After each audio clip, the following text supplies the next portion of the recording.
রাসূলুল কারীম আম্মা বাদ।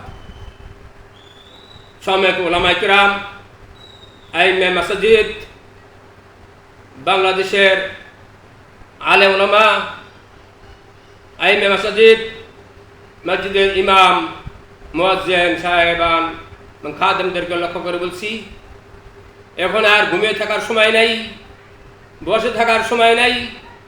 আমাদের বাংলাদেশে প্রায় 4.5 লক্ষ থেকে 5 লক্ষ মসজিদ আছে।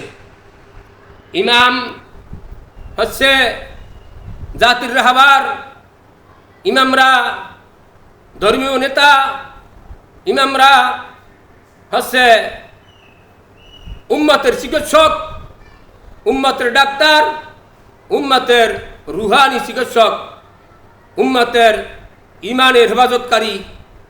তাই কুফরি মতবাদকে, আমার কোনো মুসল্লি যেন কুফরি মতবাদকে সমর্থন না করে। আমরা যেরকম মুসল্লিদেরকে নামাজ, রোজা, কোরআন হাদিস সব কিছু শিক্ষা দেই, ইমান আমল শিক্ষা দেই, এমনিভাবে ইমান রক্ষা করার জন্য যেরকমভাবে কুফরি মতবাদ থেকে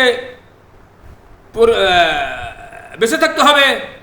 কুফরি তো নিজে করাই যাবে না, এমন কোনো কথা বলা যাবে না, এমন কোনো কাজ করা যাবে না যাতে ইমান চলে যায়।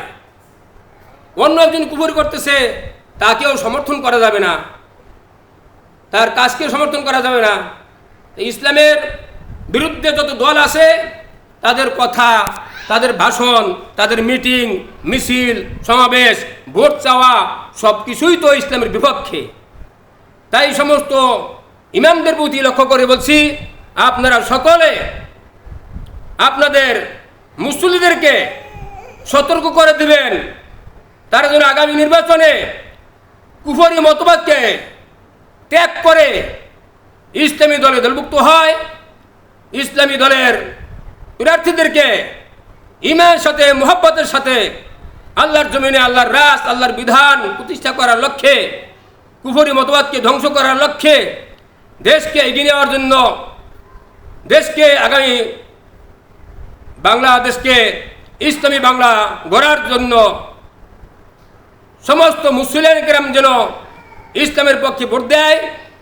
ইসলামের পক্ষে যে আসনে যে আলেম, যে ওলামা কেরাম প্রার্থী হবে, সেই প্রার্থীদেরকে যেন ভোট দিয়ে জয়যুক্ত করে সংসদে পাঠাতে পারি।